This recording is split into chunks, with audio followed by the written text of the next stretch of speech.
6 or 7 videos and do the clickbait thing and get a ton of views on the channel, and I decided not to do that. What I'm actually going to do here is I'm going to go in order. So the first day we had a sit-down presentation, as I said, from 5 of the development team going through each aspect of the new sim. So I'm simply going to go through all of my notes as I have them, and I'll try to expand on them and expound on them somewhat. Now, the caveats here are that Microsoft did not allow us to record the sim. Now, don't read anything into that. That's not unusual. With early access press events and press junkets and things like that, it's not unusual for the company to say don't film anything. That's normal, okay? It was a pre-alpha. There were things they didn't want the general public to see that could create a bad impression, and that's just fine. So what you're seeing now is B-roll footage that we were sent by Microsoft. I can attest to the fact that nothing in these B-roll videos differs from what we saw on the screen. It is absolutely stunning. Anyway, the new sim is actually being developed by a French company, Asobo Studios, working with Microsoft. Now, Asobo have been working on this for 5 years. So prior to Dovetail actually dropping Flight Sim World, they actually started work on this quite some time ago. Now, the whole thing started off with a video presentation, a video trailer, if you like, and the trailer showed us a number of key things, most notably a realistic day-to-night transition, so no reloading of scenery or textures or anything like that, realistic weather transitions, massive and significant autogen, which has been a key feature of all of Microsoft's videos about the new sim, when they say powered by Azure, and I'll talk about what that means because I had concerns about that as well. I'll talk about exactly what that means in a few minutes. And of course, curved runways, which is a new thing in Microsoft Flight Simulator. Microsoft's key pillars with this new platform were threefold. First, realism. They wanted to produce an incredibly realistic simulation. Second, accuracy in everything. Accuracy from rendering the environment to rendering the scenery to the flight model. And then third of all, authenticity. And again, that kind of ties in with the other things. Now, the team working on this actually started working on it 5 years ago. It was a HoloLens demo, if you like, called Holo Tour, and it uses satellite imagery from Bing, 2 petabytes of data, in fact, with Azure powering the delivery of that data. But there's more to it than that, and again, I'll go into that in a minute.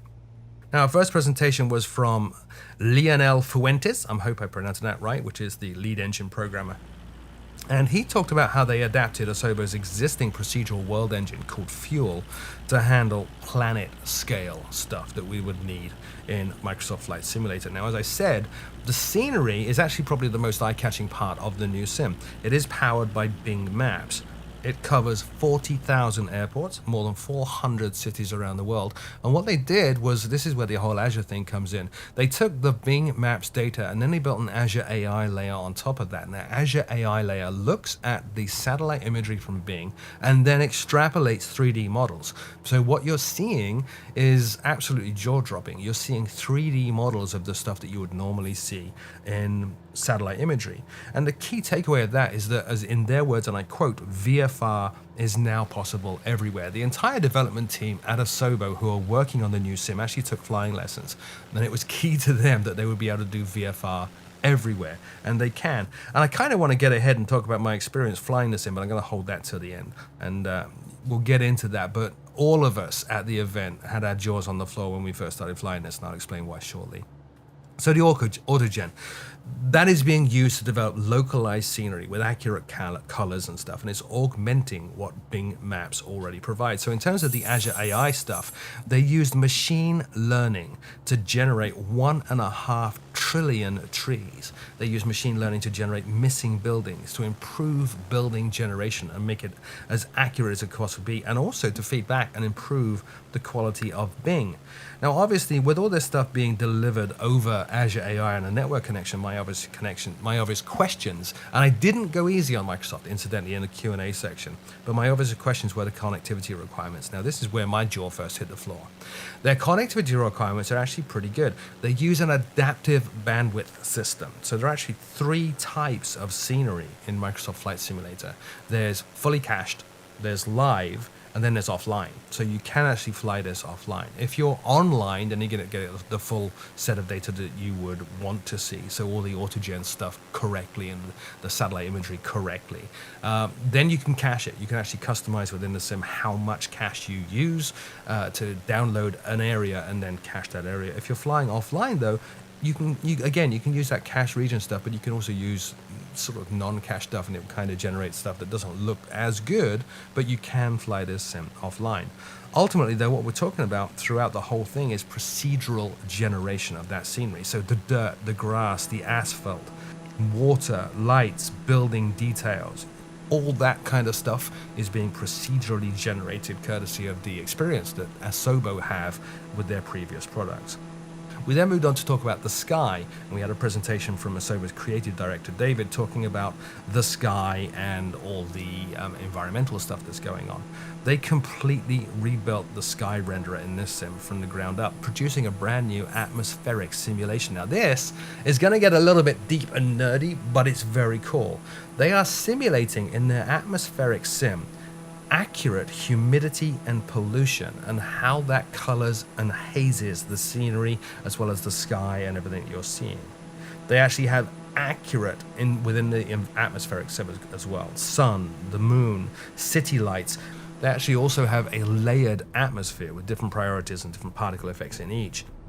Now, key in this atmospheric sim, as you're going to see, as you are seeing, I hope, from the video that's running underneath this, and you've already seen from screenshots, clouds, for example. Clouds can now be lit by the sun and the ground. So the coloring of a cloud underneath it can actually be based on the lighting that's being emitted from the ground beneath it. It will, of course, cast shadows down. You will see your aircraft's reflection on the clouds as well. In terms of weather, we have volumetric 3D rain. We have rainbow scattering, so you're actually going to see rainbows in this, which is kind of cool. And proper 3D volumetric fog. Now, I want to talk about that briefly. One thing that we get here in Florida is localized weather. So you can have completely different weather system on one street versus another street. And Floridians will be very familiar with that, because you can be driving down the road. You can actually see about a quarter of a mile ahead that it's raining. And you can see the rain coming out of the clouds and all that stuff. We have that in Microsoft's new flight sim. It actually does that, and it's amazing. You could be flying along and not see rain, but see it in the distance, and it will gradually start getting some droplets of water on your windshield, and as you get into the cloud or underneath the cloud, it gets more and more intense. They have a new night engine as well, with a new day and night transition and cycle, but they also have a new yearly cycle. The sun height varies based on the time of year and the location that you're flying in. We also have lights on the ground, as I said, affecting the sky, and realistic reflections of lights as well. I'm actually using PBR rendering to get realistic reflections of lights and realistic reflections of buildings. For example, buildings reflecting on water in the real world are actually darker on a cloudy day than they are on a sunny day. You see more of a silhouette kind of thing when you're seeing a reflected building on a cloudy day. That's in the sim as well. Now, in terms of the actual rendering of all this stuff, they have up to 600 kilometers. I'll say that again, 600 kilometers of view distance on these clouds. So if you're up high enough, you will actually be able to see up to 600 kilometers into the distance, which is incredible. And in terms of the clouds as well, they're talking about 32 individual layers of clouds, each having their own density, their own shape, their own fuzziness. They are simulating updrafts. They are simulating cloud formations. You can see the clouds forming and building. And they also, of course, simulate all cloud types. It's pretty crazy. The sim has live real-world weather, no historical weather.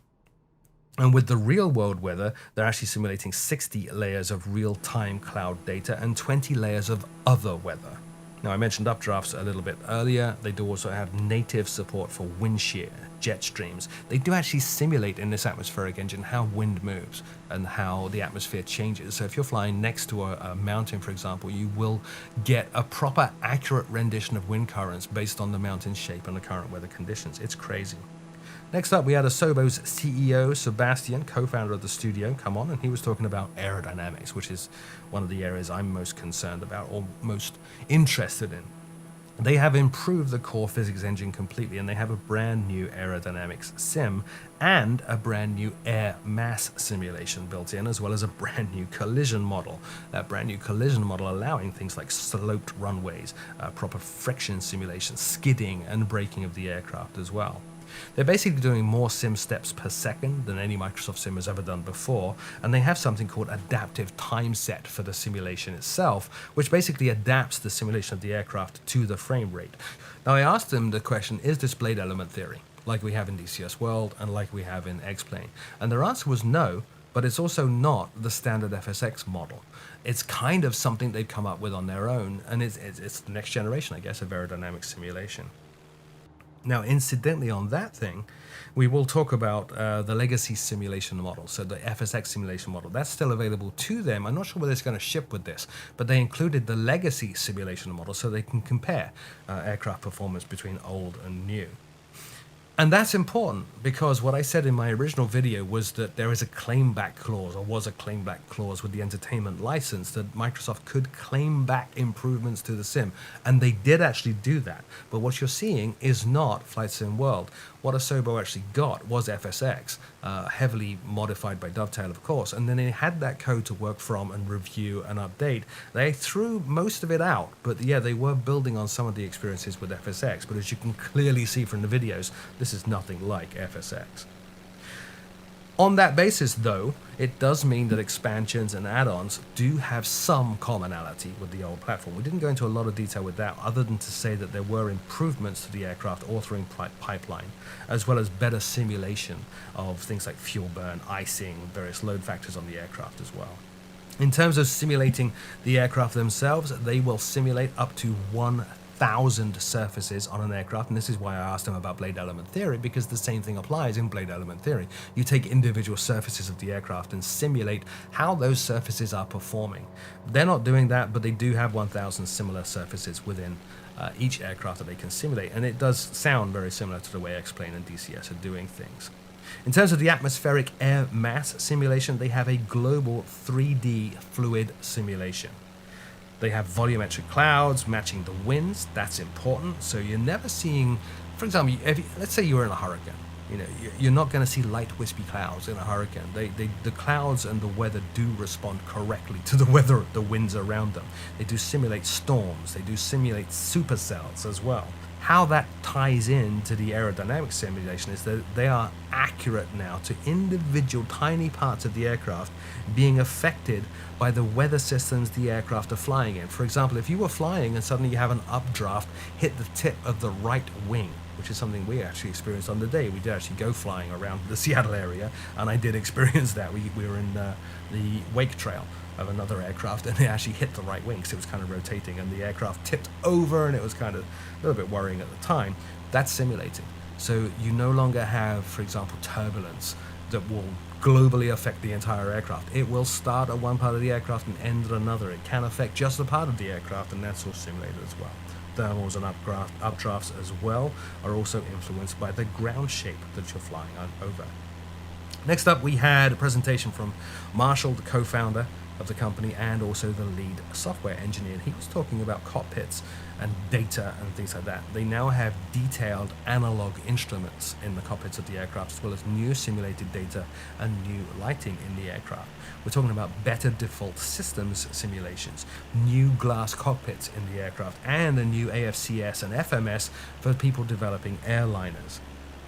Touchscreens in the aircraft are simulated, that is built into the sim from day one. They also have, and this is very cool, a new checklist system which is interactive. So you can work through checklists either fully manually doing all the steps yourself, assisted where it will point out what you need to do, and the way that works is the camera will actually shift and point at the buttons and knobs and switches that you need to work with, or you can make it fully automatic, which is very cool. In terms of peripheral support, they have full peripheral support. Obviously, this is PC first high-end simulation, so they support every peripheral known to man, and a new calibration system as well as multi-displays. They also, incidentally, extended significantly the number of variables that the sim exposes. Now, this is important because we've always worked with tools like FSUI PC, which will take the simulator variables and let you tweak them and change them, all this kind of stuff. There are a lot more, and that's going to be very useful to the cockpit builders out there. He did also talk a little bit about the rendering engine, that it is a new PBR rendering engine. It is using 4K PBR materials. It does have screen space ambient occlusion built in, or SSAO, and it does have screen space shaders as well as cascading shadows. And in addition to all the visuals, a new improved audio system as well, with a real-time dynamic sound processor to enhance the realism. There's also a dynamic camera built in, which will actually accurately simulate head movement and all that good stuff. So that's a pretty good synopsis of what we covered in the, I guess, first half of the first day's presentations. After that, we were let loose on the sim itself. Now, quite often with these things, particularly if the developer or the publisher has said you can't film it, quite often with these things, you'll have a preset scenario set up. I'm sure you've read on other news sites about other games that they were given 60 minutes or something to play with a new game that's coming out, and it was in a preset scenario, and all the conditions were controlled and everything else. And I was expecting the same thing with the Microsoft Flight Simulator, and that's not the case. Microsoft were confident enough to tell everybody there, you can fly whatever you want. There are only 3 aircraft we could choose from. It was a TBM, a Cessna, and a DR400. But you can fly any one of those 3 wherever you want, at any time of day that you want to, or any time of year as well, with any weather conditions you want. They really gave us free reign. So the first thing that I did was fly out of Renton. We were actually staying in Renton, and the event was held at the flight school in Renton. Now, Renton, for those of you who are the uber nerds, know that Renton is the airfield that Boeing uses when they deliver or receive aircraft. So when they're delivering new aircraft or receiving them for service, they actually fly in and out of Renton. So we were flying out of there. And so what we did was we had a cached area that we were flying around, so not custom scenery, and this is key, none of what we were using, and you're actually seeing footage on the screen right now of that, flying in and out of Renton. We were allowed to fly out of there with cached, auto-generated scenery. And the first thing I did was I took off, and the night before, a few of us had gone out to dinner at a little fish place next to the hotel. So the first thing I did when I took off from Renton was look right. And looking right would show you a view of our hotel, but it would also show you a small dock and a pier type thing next to the fish restaurant. And I could clearly see that dock. I could clearly see the fish restaurant. I could clearly see the hotel. But this isn't just satellite imagery. This is what I was talking about with the Azure AI stuff, that Azure AI is building on the satellite imagery to give you 3D objects. So looking right, I saw a 3D objects, a set of 3D objects, which represented the hotel, which represented the dock, which represented that fish restaurant that we went to the night before. I actually paused the sim at that point, and I grabbed, I think I went through 3 or 4 Microsoft representatives and asked every one of them the same question to see if any one of them were lying, which is, did you do anything custom with this? Knowing that we are here today at Renton, did you produce custom Renton scenery? And the answer was a uniform no. And if you don't believe us, go fly somewhere else. But it was stunning to be able to actually take off in the sim, look over and see key VFR landmarks. And this goes back to what they had said in the presentations about now it's possible to do VFR everywhere. To see key VFR landmarks that I was familiar with rendered in exacting detail was absolutely stunning.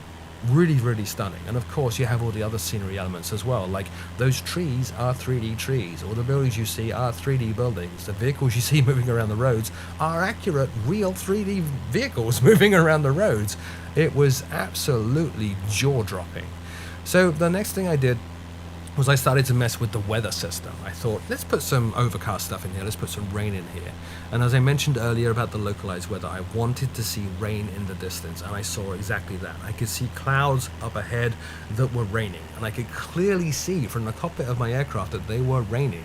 And as I flew closer to them, I started to get droplets of water on the windshield, proper droplets, none of the weird kind of 3D warp effects that we get from Star Trek and FSX, but proper 3D droplets on the windshield, and they would run according to the wind and direction I'm flying and all that good stuff. But as I got closer and closer to the system, the rain would increase, the sound would increase, and eventually I was getting thrown around and there was rain all over the windshield, and it felt very, very accurate. So talking about feeling very, very accurate, I took a couple of the aircraft, the Cessna and the DR400, took them up to a couple of thousand feet, at which point obviously the scenery got even better, absolutely stunning with the atmospheric scattering effects and everything else. But then I tried stalls and spins, and to my amazement, to my absolute amazement, these stock aircraft in a stock sim performed exactly as they should.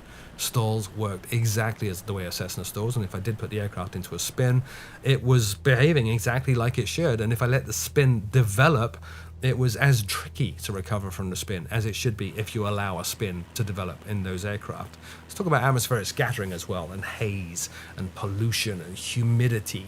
Setting it to a hot day, you see hazing, you see humidity in the air, you see the distance, the scenery in the distance kind of fading out a little bit more than it would on a clear, crisp, cold day, which was incredible. You are seeing shadows of the clouds on the ground. You're seeing similarly at night reflections of the buildings and the roads and the lights on the ground up into the sky and onto the water.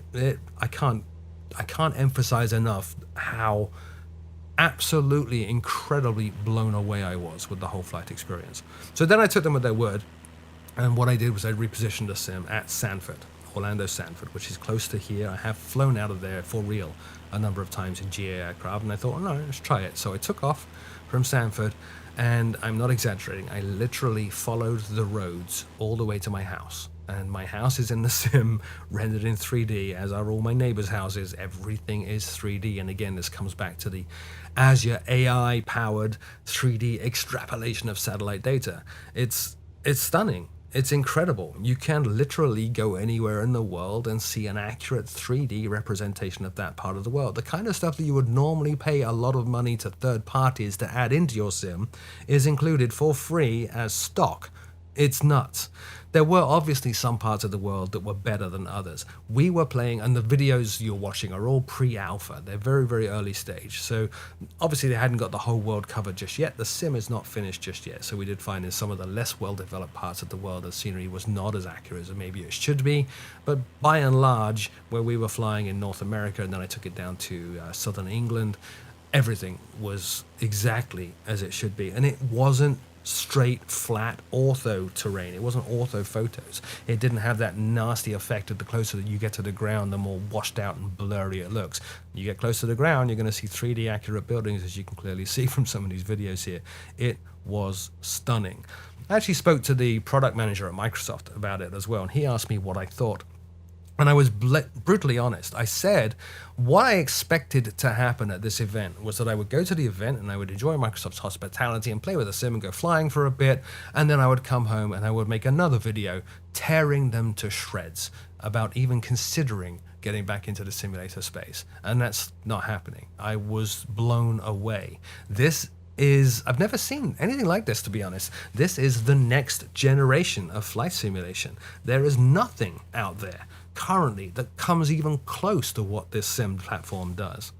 So after all that, we did have a Q&A session, and we were given an hour to ask questions. We did actually run out of time, which was a bit disappointing. Would have liked to have asked a few more questions, but I did give them a hard time at a lot of stuff. I did ask them again about the blade element theory. It's not blade element theory, but similarly, it's not lookup tables like they had in FSX, so you're not getting that flying on rails feeling at all.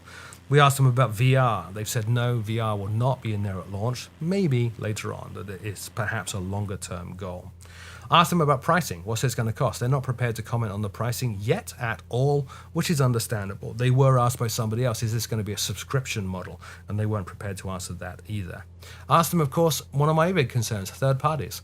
What's going to happen with the third parties and the communities? They were extremely open about that. They are talking to the third parties that you would think they are talking to. I'm not going to mention their names. I don't think I'm allowed to, but they are talking to third party companies. They are involving them. They are getting them on board right now. Asked them about the FSX base. The new sim is built on FSX. It is the claim back clause. They are using FSX with its enhancements from Dovetail. But as I said earlier, they did largely throw all those things out and rebuild them. And I think the results are self-evident. Have seen in a couple of videos and screenshots of the new sim as well what looks like RTX and ray tracing. And that's important because if this is an RTX-based product, that means you need a very, very, very high-end PC. So I asked them about that. Is it RTX? No, it's not. It just looks like it.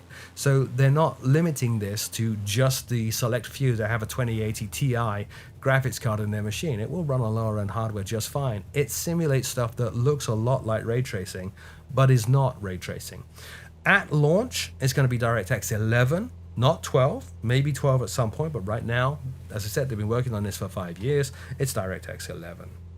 One of the guys there uses 3 screens, and he typically has a different view on each screen. He did ask about that. Do we have planned support for different screens? Now, this is important as well for the cockpit sim builders, the sim cockpit builders who build their replica 737 cockpits at home. No, they do have planned support for that, but not right now. So I don't know whether that's going to be in there at release, but they are planning that. But it's just probably not going to be in there on day one. We did ask about multiplayer as well. Some of the screenshots we've seen do imply multiplayer. You do see multiple aircraft flying in formation. That is coming, yes. Shared cockpit. This is key. When the shared cockpit question was asked, the product manager did point out they are involved in the communities and the forums. They are keeping an eye on them all, everything from Reddit to AvSim and so on. They are paying attention to what people want. So shared cockpit is actually a maybe. Strangely, I think this is the first sim I've ever seen come out with, yeah, we're thinking about maybe doing shared cockpit, as opposed to a third-party add-on developer saying, here's shared cockpit in an add-on, isn't this cool? No one's done it before, but they're actually thinking about it in the sim. Not committing to do it on day one again, but they are thinking about it. We did ask about the types of aircraft you can fly. Yes, jets are coming. Yes, GA aircraft are in there. No, there is no commitment initially on helicopters. They may be coming at a later point, but right now, no. We did get into some of the details of the scenery as well. For those of you that have done Auto for XP on X-Plane, you'll know that if you want to eat up your disk space, you're going to go level of detail 18 or zoom level 18 on those auto photos. Most people do 16 or 17. The level of detail in the auto imagery in the sim right now, out of the box, is LOD 19. So it's absolutely stunning. Very, very, very high quality. So other than that, other questions that were asked from me in particular were the concerns that I have in the video. You guys aren't committed to the community, right? You're not involved in the community. Why are you back here? What's going on? They are absolutely committed to the community. They will be making, as all of you have already seen, if you sign up on FSX Insider, or Flight Sim Insider, I should say, that you can sign up to get access to the alpha, and they're going to make that available at some point. Didn't give us a date on that, but they are committed to the community. They are committed to taking feedback. They have been taking feedback. Microsoft Flight Simulator is actually the longest running product franchise at Microsoft, and they are dedicated to actually getting back into it. I did ask them what's going to happen if the servers get turned off. Obviously, they told me they don't plan to turn the servers off. It's going to be fine. But we did cover that as well with the 3 levels of scenery that you have. That there is an offline mode as well that you can fly with just fine. You don't need to be connected to Azure servers to get your scenery to go flying. It just makes it a lot better. Incredibly better. But basically, yeah, I didn't make a ton of notes on this part, and I probably should have. But the basic feeling I got, and I was talking to the other creators about this as well, is that Microsoft were, first of all, uncharacteristically open. No questions were off the table that we asked them. They didn't refuse to answer anything. They did say if they didn't know the answer that they didn't know the answer. If they hadn't made a decision, like on pricing or on PC specs, yeah, they haven't decided PC specs yet. They did say, we haven't decided these things yet. We haven't made a decision on these things yet. But beyond all that, Microsoft's product manager was extremely open and did say they are very, very, very committed to the platform. They are very committed to the community. They are extremely committed to this being a very hardcore flight simulation for PC first. Yes, there is an Xbox version coming, but it will be a port of the hardcore PC flight simulation that we all know and love and we're hoping for and hopefully expecting any new sim to be. So that's great. Now, I guess the summary of all this stuff, you know, you've already heard it from me on this video. I was wrong. The concerns that I had in my initial video were completely wrong. The expectations that I had of this new sim, of sitting down and flying this new sim, were completely and utterly destroyed. This is a massive shift in simulation. You've not seen, and I had not seen, another flight sim product do the things this was doing, like in simulating wind currents over a hill, or simulating updrafts affecting just a part of the aircraft, accurate simulation of storm cells, simulation of rain effects and rain in the distance, the draw distance going up to 600 kilometers into the distance. You know, none of these things I had seen properly done in a stock sim ever before. It really is the next generation of flight simulation, and I'm incredibly excited. And to be honest, I gotta say I was blown away by just how open and accessible Microsoft were at this event to all of us in answering our questions and letting us do whatever the heck we wanted to do. It's absolutely stunning. So that's it. That's my wrap up of my preview of Microsoft Flight Simulator. As I said, I don't know when the alpha is going to be available to FSX or Flight Sim Insight. I don't know what they're calling it, but I don't know when it's going to be available to the wider community. Hopefully soon, and you will all be able to see what I saw and go, you know what? He's right. This is pretty crazy. I was blown away.